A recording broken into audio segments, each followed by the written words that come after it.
तो हम लोग पढ़ रहे थे अपना लेसन 11 जिसका नाम था फोर्स एंड प्रेशर। और कल हम लोग ने पढ़ा था टाइप्स ऑफ फोर्स। और टाइप्स ऑफ फोर्स में हम लोग ने कौन कौन से फोर्स पढ़े थे। सबसे पहले हम लोग ने पढ़ा था कॉन्टैक्ट फोर्स। वो कॉन्टैक्ट फोर्स क्या होता था, जिसमें हम लोग किसी चीज के कॉन्टैक्ट में आके वो चीज को मूव करते थे, वो हमारा होता था कॉन्टैक्ट फोर्स। जिसका एग्जाम्पल था हमारा मस्कुलर फोर्स। मस्कुलर फोर्स क्या होता था, जो फोर्स हमारी मसल्स एक्सर्ट करती थी वो होता था हमारा मस्कुलर फोर्स।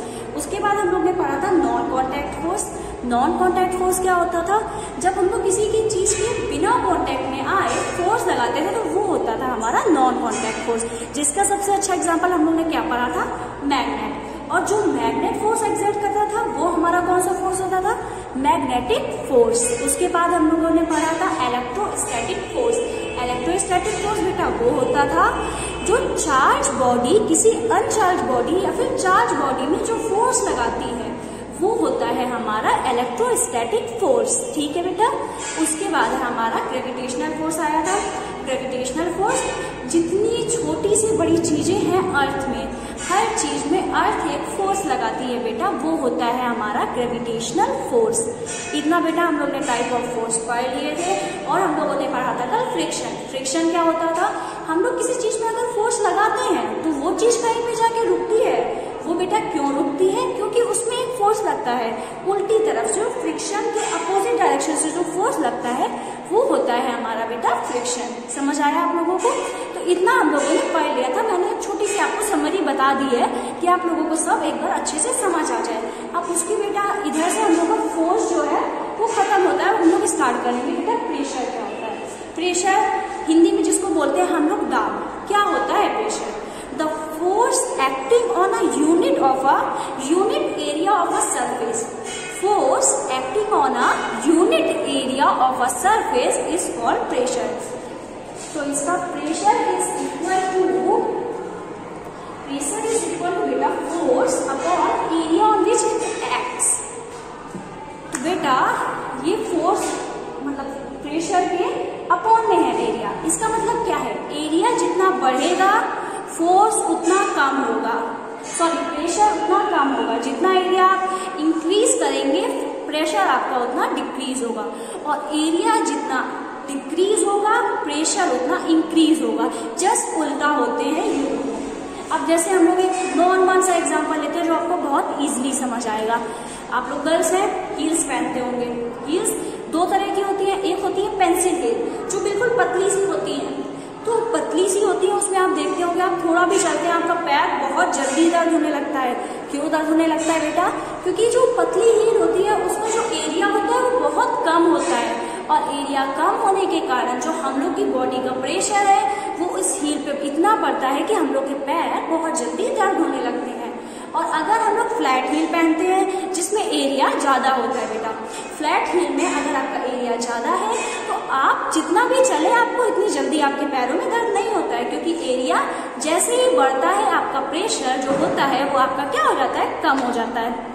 एक एग्जाम्पल हम लोग और लेते हैं। आप लोग कहीं ट्रैवल करके आते हैं, जब ट्रेन से आते हैं तो आप लोग क्या देखते हैं, वहाँ पे कुली होते हैं। अब कुली आपका सामान डायरेक्टली अपने सर में नहीं रखते हैं। वो लोग क्या करते हैं, उनके पास एक वो होता है, मतलब उन्होंने अपने एक बड़ा सा गट्ठा टाइप बनाया होता है अपने सर में रखने के लिए।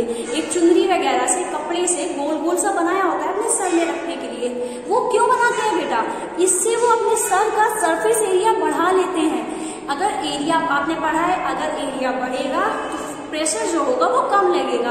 और जब वो लोग अपने ऐसे ही डायरेक्ट अगर सर में रखेंगे तो एरिया हमारा क्या है, कम है बेटा। और जब एरिया कम होता है तो क्या होता है, प्रेशर बढ़ता है। तो जो पूरा सामान का प्रेशर होगा वो उनके सर पे लगेगा, उनको बहुत ही ज्यादा डिफिकल्ट होगा इस सामान को इधर से उधर ले जाना। लेकिन अगर उन्होंने अपने गट्ठा टाइप्स रख दिया, जो भी होता है उनका, जो उन्होंने चुनरी से बनाया हुआ है, कपड़े से बनाया हुआ है, वो अगर उन्होंने अपने सर में रख लिया है तो एरिया उसका क्या हो गया है, इंक्रीज हो गया है, बढ़ गया है। तो प्रेशर क्या होगा, सामान का जो प्रेशर होगा उनके ऊपर वो क्या हो जाएगा, डिक्रीज हो जाएगा, कम हो जाएगा। तो इससे हम लोग समझते हैं कि प्रेशर कब कम होता है, जब एरिया हमारा क्या होता है, इंक्रीज होता है। और प्रेशर कब बढ़ता है, जब एरिया हमारा डिक्रीज होता है। ठीक है बेटा। तो प्रेशर क्या है हमारा, the force exerted on a unit area of surface, जो फोर्स यूनिट एरिया सरफेस में लगता है वो हमारा होता है बेटा प्रेशर, दाब। आपको समझ आ गया होगा।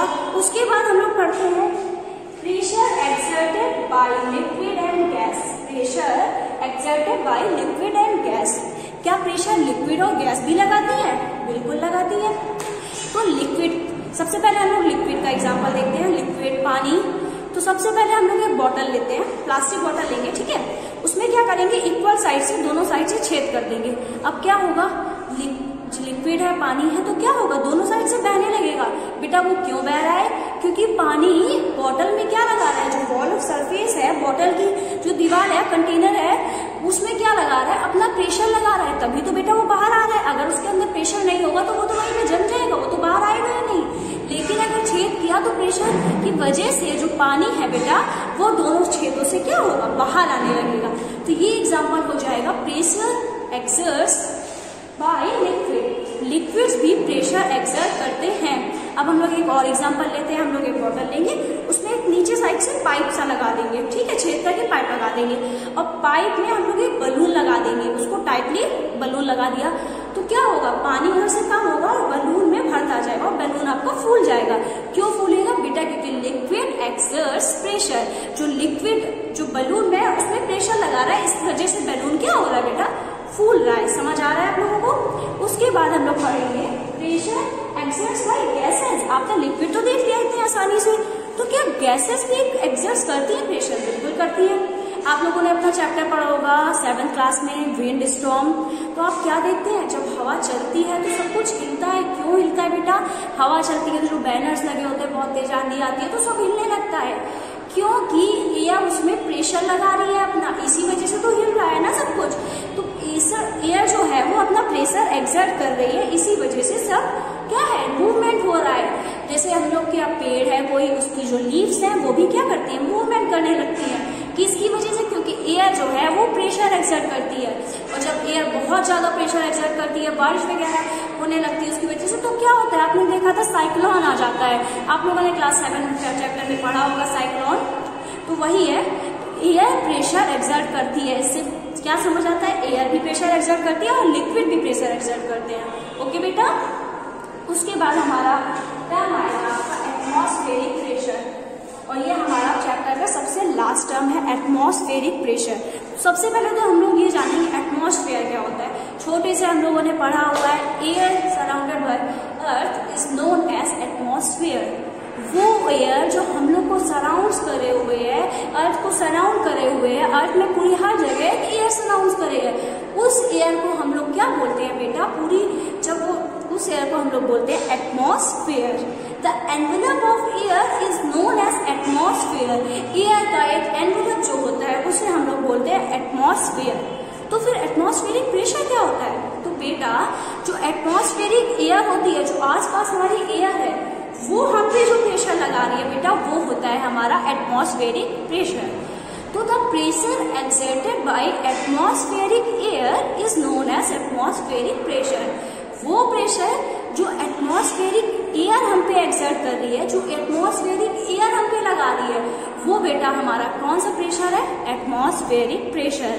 ठीक है, तो हम पे प्रेशर लगता है, वो कौन सा? Atmospheric pressure. लेकिन बेटा अगर हम पे कोई प्रेशर लग रहा है तो हम लोग गिर क्यों नहीं रहे? अगर हम लोग किसी चीज पे प्रेशर लगाते हैं, हम लोग किसी चीज को हिलाते हैं तो उसमें मूवमेंट होता है, लेकिन हम लोग क्यों नहीं गिरते हैं? एटमॉस्फेयर इतना सारा प्रेशर हम पे लगा रही है तो हम लोग जमीन में क्यों नहीं धंस रहे हैं? वो इसलिए नहीं धंस रहे हैं, the reason we are not crushed under this weight is that pressure inside our body is equal to the atmospheric pressure। क्या हुआ इसका मतलब?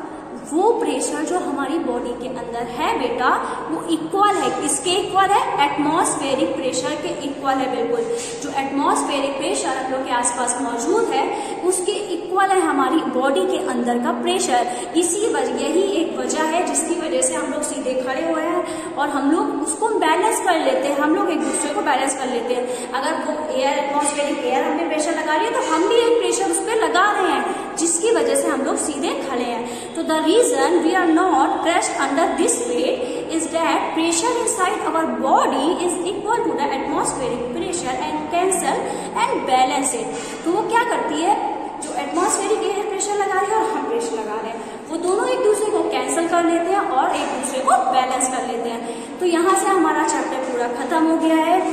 अगर आप लोगों को फिर भी कोई प्रॉब्लम हो तो आप लोग मेरे से आराम से पूछ सकते हो। ओके बेटा, उसके बाद मैंने आपको कीवर्ड्स कुछ भेजे थे और आज जो बाकी कीवर्ड्स हैं वो मैं भेज दूंगी अपना PDF बना के, और बाकी हमने आपको सब एक्सप्लेन कर ही दिया है। फिर उसके बाद क्वेश्चन आंसर का PDF बना के भेज दूंगी। आप लोग अपना वर्क कंप्लीट करके कॉपी ऑनलाइन मुझे दे दीजिएगा, मैं करेक्शन कर दूंगी। ओके बेटा, थैंक यू क्लास।